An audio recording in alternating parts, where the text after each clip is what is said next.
छत्र मुकुट ताटंकतम हते गही बाण, सबके देखत मही परे, मरम न को जान सियापति राम जय जय राम, मेरे प्रभु राम जय जय राम, करो कल्याण राजा।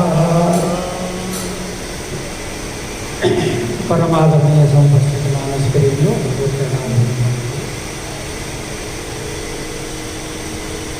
लंका कांड के अंतर्गत आप सुन रहे हैं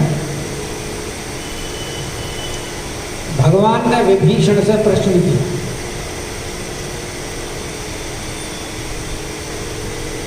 कि विभीषण, ये दक्षिण दिशा में बड़े काले काले बादल घुमड़ रहे हैं,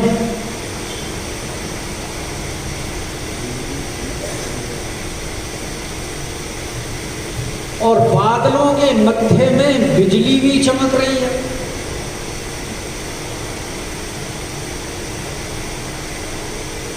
और बादलों के गरजने की भी बड़ी मधुर मधुर ध्वनि सुनाई दे रही, मधुर मधुर गरजाई घन घोरा,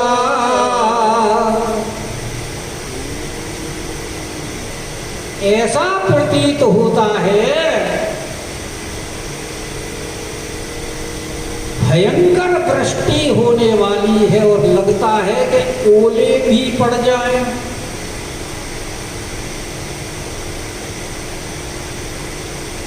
ओले पड़ गए तो बड़ी समस्या होगी। यहाँ तो सुमेध पर्वत पर खुले में मैदान में है, कोई व्यवस्था भी नहीं है कैसे बरसात से अपने आप को बचाया जाए। और होती भी है भाई, जब देख लेते हैं कहीं बाहर गए हुए हैं घर से और हल्की हल्की सी बूंद आने लगे तो फिर ये सोचते हैं कि कहीं शेल्टर मिल जाए या जल्दी घर को दौड़े अगर नजदीक है।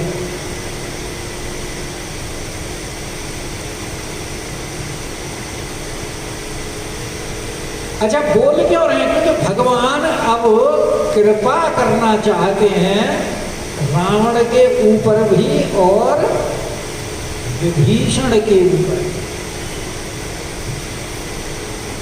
विभीषण के ऊपर कैसे कृपा करेंगे? क्योंकि भगवान ने विभीषण को राज तिलक दे दिया है लंका का, तो विभीषण के ऊपर कृपा उस राज तिलक के लिए शीघ्रता करेंगे।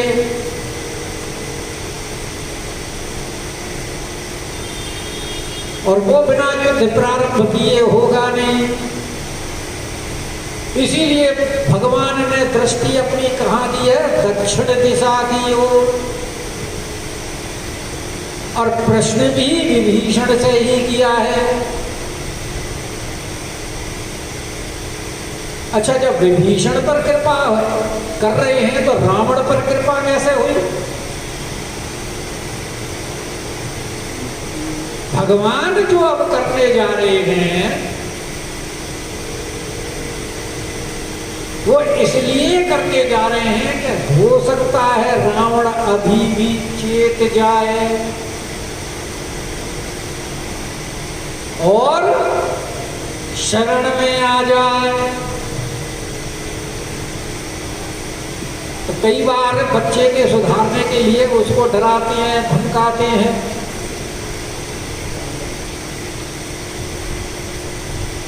इसीलिए कहा कि दक्षिण दिशि अवलोकि प्रभु बोले कृपा निधान।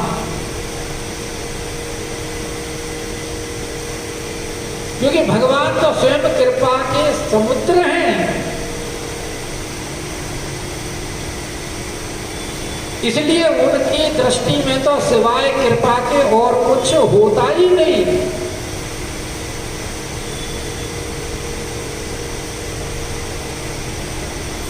उनसे तो कोई शत्रुता भी करता है तो भी उसके ऊपर भगवान कृपा करते हैं।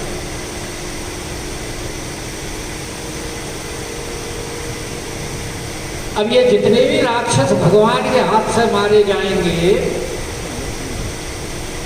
ये शत्रुता ही तो करेंगे भगवान से, तभी तो मारे जाएंगे। और मरने के बाद में कहाँ जाएंगे? भगवान के धाम को। तो भगवान की कृपा हुई या नहीं हुई?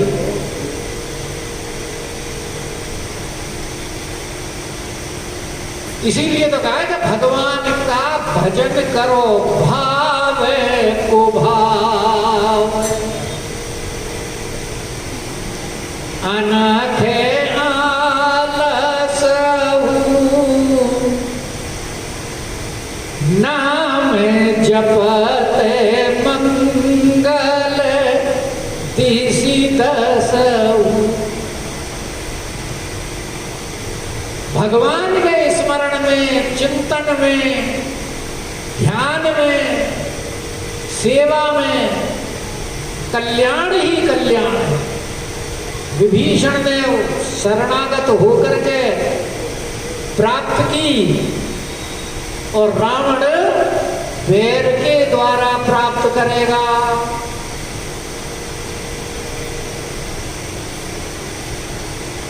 भगवान का प्रश्न विभीषण ने सुना। विभीषण बोले, प्रभु जिसे आप बादल समझ रहे हैं, ये काली घनी घटा नहीं है।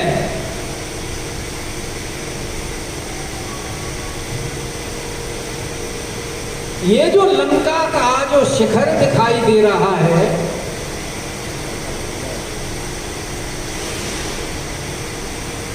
इस शिखर के ऊपर रावण का अखाड़ा है, वहां रावण विराजमान है। और जो काली घटा दिखाई दे रही है वो उसका छत्र है।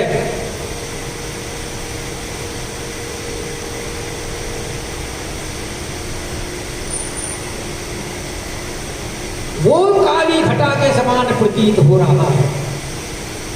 और जो उसमें बिजली चमक रही है वो क्योंकि मंदोदरी रावण के निकट है बैठी हुई, और उसके कानों में जो कुंडल हिल रहे हैं वायु की गति से, तो जैसे बिजली चमकती है और हिलती डुलती दिखाई देती है, वो बिजली नहीं है, वो मंदोदरी के कुंडल हिल रहे हैं, उनकी चमक है। सोई प्रभु जनो दामिनी दमन का। और जो बादलों की गर्जन सुनाई दे रही है, वो रावण वहां जो अखाड़े में बैठ करके जहां गंधर्व गान कर रहे हैं, अप्सरा नृत्य कर रही हैं, और ढोल मृदंग नगाड़े इत्यादि जो बज रहे हैं, उनकी जो ध्वनि मधुर मधुर सुनाई दे रही है। तो बाजहि ताल मृदंग अनूपा, सोई रव मधुर सुनहु सुर भूपा। भगवान को क्या कह रहे हैं? सुर भूपा, यानी देवताओं के सम्राट। क्योंकि इस समय भगवान का जो अवतार है वो देवताओं का कष्ट दूर करने के ही लिए है। और जितने भी बानर भालू हैं, वो बानर भालू के रूप में सारे देवता लोग ही अवतरित हैं, वही भगवान की सेवा कर रहे हैं। विभीषण जी ये बात जानते हैं, इसलिए भगवान को कह रहे हैं सुर भूपा। भगवान बात सुन करके मुस्कुराए। बोले अच्छा, रावण को इतना अभिमान, क्या उसको पता नहीं है कि हमने विभीषण को राजा बना दिया है?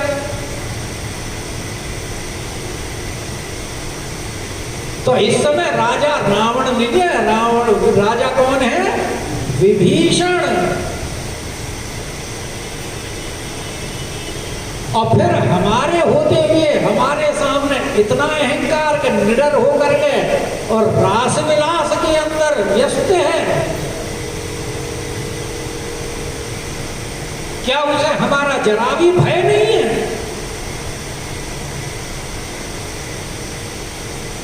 उसके अहंकार को, क्योंकि भगवान तो अहंकार किसी का छोड़ते नहीं।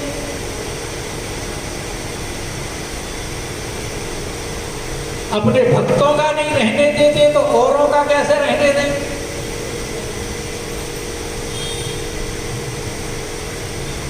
इसलिए भगवान ने देखा, अच्छा इसको अब थोड़ा कुछ इनाम देना चाहिए, दंड का। दंड भी, भगवान का दंड भी पारितोषिक है, क्योंकि वो चेतावनी है। भगवान चेतावनी सबको देते हैं, हमको भी देते हैं। और चेतावनी कान के माध्यम से देते हैं। सबसे पहले जब बुढ़ापा आता है तो कान के बाल, कान के समीप के बाल ही सफेद होते हैं।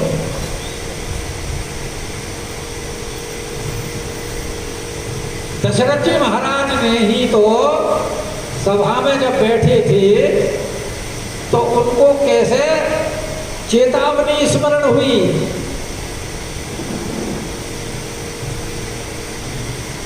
जब मुकुट सीधा कर रहे थे दर्पण देख करके, और क्या देखते कि श्रवण है समीप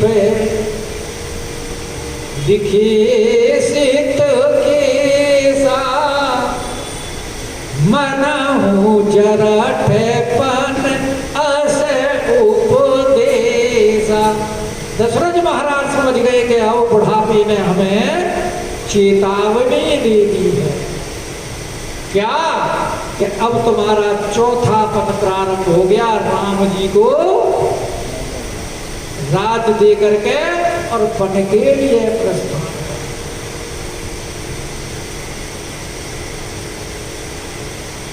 भगवान बोले इस अहंकारी को थोड़ी सी चेतावनी दे। तो लखनलाल जी ने पहले ही सारी व्यवस्था कर रखी थी भगवान को क्रोध दिलाने की। पहले तो उनकी शैया के ऊपर जो मृग चर्म बिछाया, उस मृग चर्म को देखकर जानकी जी का स्मरण हुआ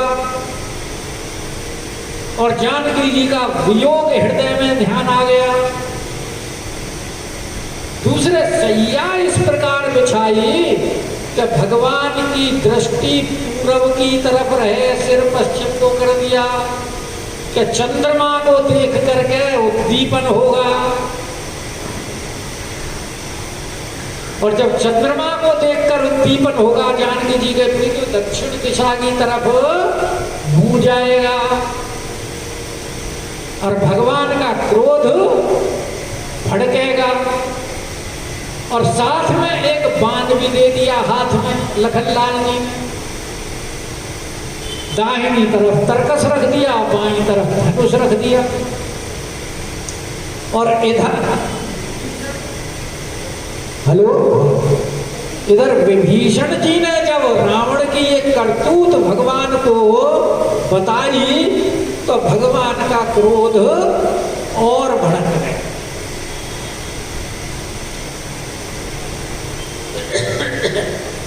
तो भगवान ने समझा कि इसका अपमान नष्ट करना चाहिए और उन्होंने तुरंत वो जो बाण था जो लखनलाल जी ने दिया था,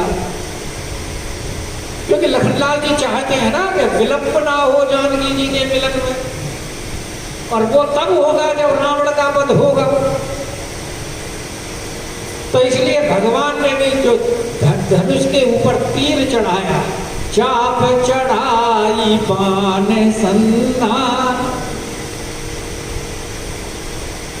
और वो बाण कौन सा बाण था जो भगवान ने छोड़ा, उसकी विशेषता क्या है देखिए। कि जब वो भगवान ने बाण छोड़ा तो भगवान के धनुष से बाण निकल करके उसने क्या किया, छत्र मुकुट ताटंक तब, छत्र जो रावण का था, जो काली घटा की तरह दिखाई देता था, उसको काट दिया। मुकुट गिरा दिए, जो मंदोदरी के कानों में कुंडल थे उनको काट दिया। और एक ही बाण छोड़ा है भगवान ने, दूसरा नहीं छोड़ा। हते एक ही बाण। और सबसे ज्यादा विशेषता क्या हुई कि देखो उस बाण में, यानी कैसी अद्भुत लीला उस बाण की।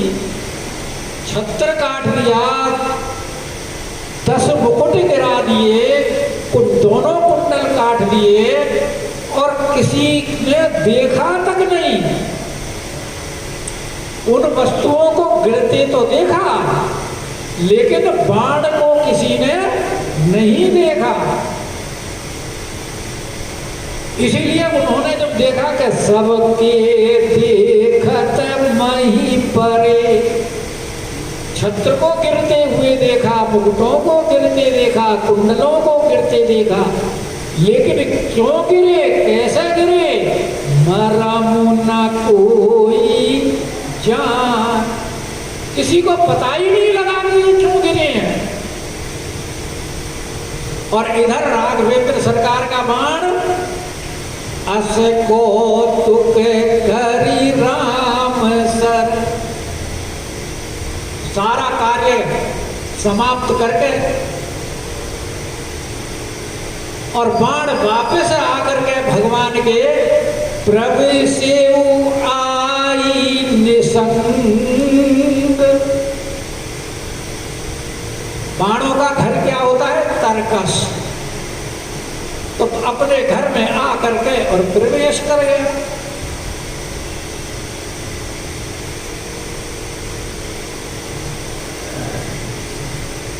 जैसे कि आजकल के युद्धों में वो डालते हैं, भेजते हैं, जोड़ते हैं, ड्रोन ड्रोन रॉकेट नहीं, ड्रोन ड्रोन ड्रोन ड्रोन यही बैठे बैठे ऑपरेट होते रहते हैं। और जहां उसको जहां भेजना होता है और जो डायरेक्शन देनी होती है, और अपना वहां उस पर बम गिराया और चला आया और फिर वापस आ गया। तो ये भगवान का कौन सा बाण है, ड्रोन बाण, वायवास्त्र। भगवान ने वायवास्त्र छोड़ा, अपना कार्य किया और वापस आकर के फिर भगवान के तर्कस के अंदर प्रवेश कर गया। लेकिन आजकल के द्रोण तो अपनी उपस्थिति वहां दर्ज करा के आते हैं, विस्फोट वगैरह करके, तो वो उससे अनुसंधान करते हैं, भाई इसमें कौन कौन से मटेरियल इस्तेमाल हुए, कैसे गिरा, राडार वगैरह भी पकड़ लेते हैं। लेकिन भगवान का जो बाण है उसको ना तो किसी राडार ने पकड़ा, ना उसने अपना वहां कोई अवशेष छोड़ा।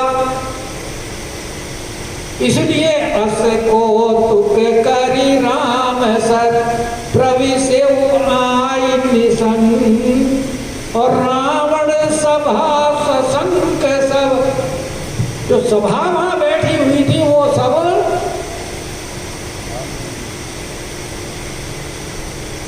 भयभीत तो हो गई, सशंक संकित हो गई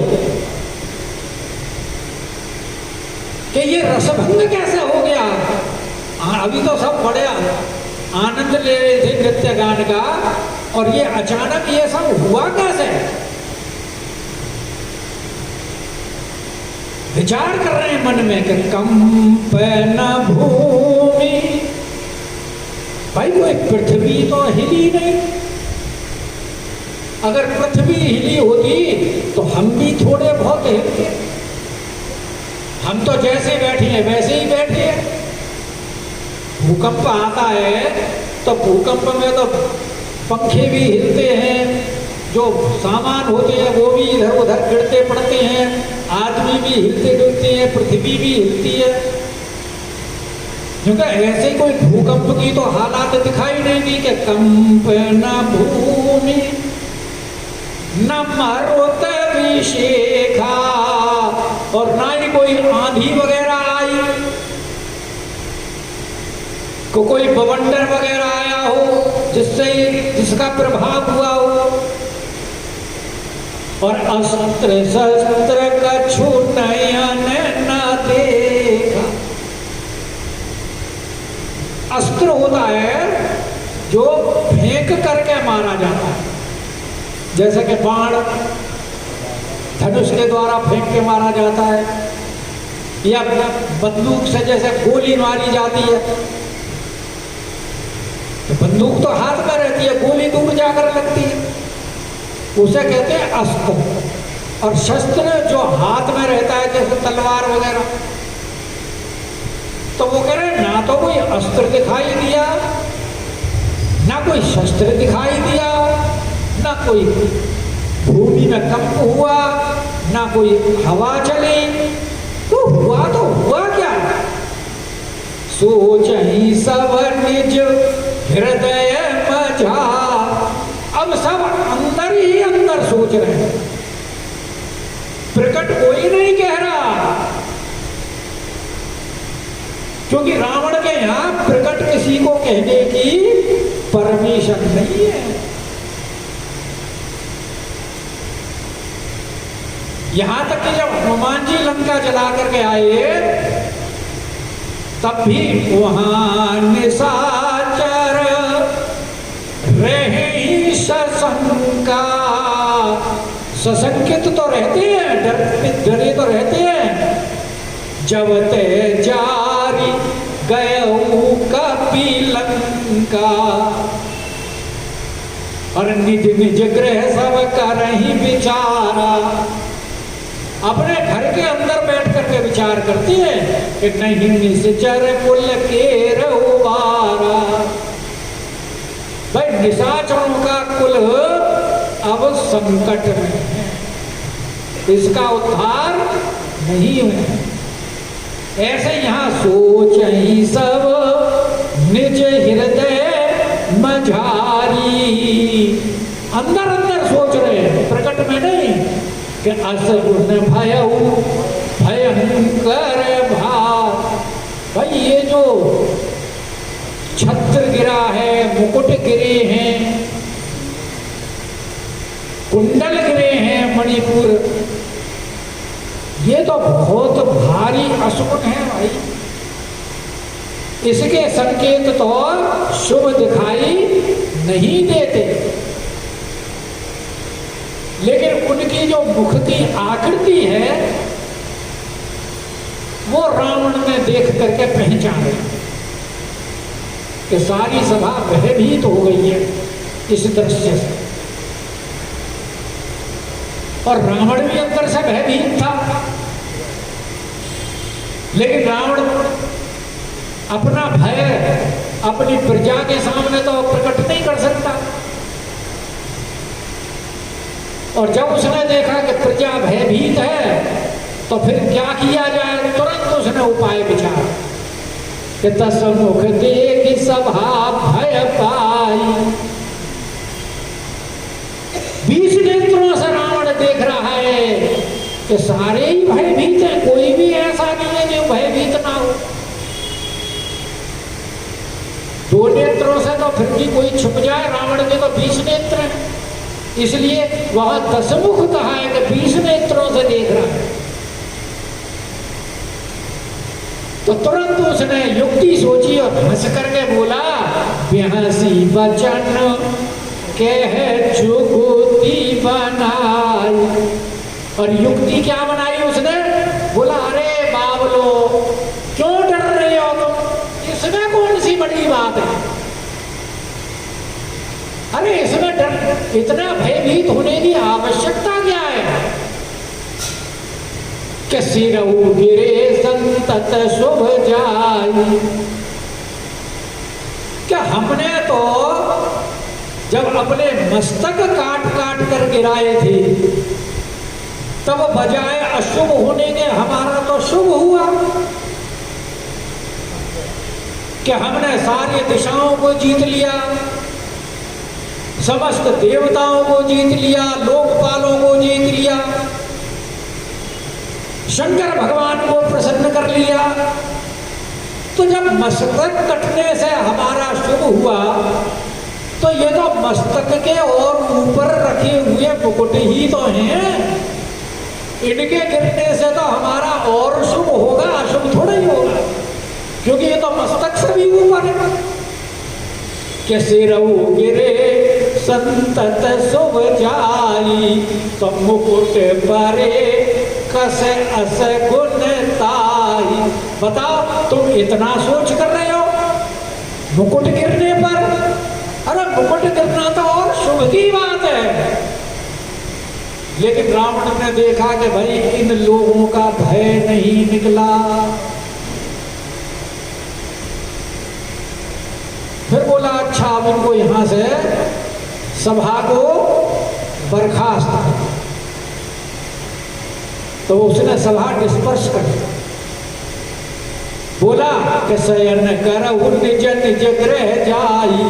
कि भाई अब सभा बर्खास्त, अपने अपने घर जाकर के आराम से सो, सुबह उठोगे फ्रेश हो जाओ, तुम्हारा भय निकल जाए। और रावण का आदेश सुन करके गवने भवन सकल सिर नाई, सबके सब अपने अपने घर को और रावण की तरफ सिर झुकाते हुए प्रणाम भी हो गया, और मन में जो चिंता थी उसकी वजह से वैसे ही सिर झुका हुआ था, और बेचारे चिंता में सोचते हुए सिर नीचे किए हुए अपने अपने घर को चले। मंदोदरी रावण के पास बैठी है, कुंडल तो उसके भी गिरे हैं। रावण ने तो कह दिया कि भय की कोई आवश्यकता नहीं, मेरा तो और शुभ होने वाला है। शुभ क्या होगा? अरे जब तो शीश गिरे थे तो देवताओं के ऊपर विजय पाई थी, त्रिलोकी का राज प्राप्त किया था। अब मुकुट गिरे हैं तो अब राम के ऊपर विजय मिलेगी और जानकी मुझे मिल जाएगी। लेकिन मंदोदरी सोच रही है दूसरी तरह से। मंदोदरी सोचे और बसे, उसके मन में सोच है क्या? कब से? कि जब ते श्रवण पूरे मही खसे, जब से उसके कर्ण फूल के वो गिर करके पृथ्वी पर गिरे। वो बोली कि रावण तो बात मानता नहीं, लेकिन फिर भी मेरा धर्म है कहना, क्योंकि लंका मुकुट गिरने का अर्थ होता है कि लंका राज्य के ऊपर बहुत भयंकर मुसीबत आने वाली। उसने अंदाजा लगा लिया, और मेरे जो कर्ण फूल गिरे हैं इसका मतलब है कि रावण की मृत्यु अब समीप है और तुम्हारा विधवापन नजदीक है। ये विधवापन का संकेत है। तो इसलिए वो रावण से बोली, सजल नयन, नेत्रों में आंसू भर, कह जुग कर जो, दोनों हाथ जोड़ती हुई और रावण से कह रही है कि सुनाऊं प्राणपति विनती बोल, कहे मेरे प्राणों के स्वामी, क्योंकि आपके जीवन से ही मेरे प्राणों का जीवन है, इसलिए मैं आपसे विनती कर रही हूँ, आप मेरी विनती को ध्यान दे करके सुनिए कि कंते राम विरोध परिहरऊ, कि हे स्वामी, ये जो राम जी से आपने जो विरोध बढ़ाया है उसको आप त्याग दीजिए, क्योंकि जिनको आप मनुष्य जान रहे हैं ये मनुष्य नहीं है। कि जानी मनोज जानी हठ मन धर, कि इनको मनुष्य जान करके अपने हृदय में हठ धारण मत करो, इनसे विरोध मत कीजिएगा, क्योंकि वो सुन चुकी है सब लोगों से। हनुमान जी से भी सुनाए, विभीषण जी से भी सुनाए, माल्यवंत से भी सुनाए, सबसे सुन चुकी है। मारीच के द्वारा भी सुने, उसको सब पता लग चुका है, तो वो जान गई है, इसलिए वो बताती है कि कौन है राम, इनको आप मनुष्य मत जानो, ये है विश्वरूप रघुवंश मन, करहु वचन विश्वास, लोक कल्पना भेद करे, अंग अंग प्रतिजास, सियापति राम जय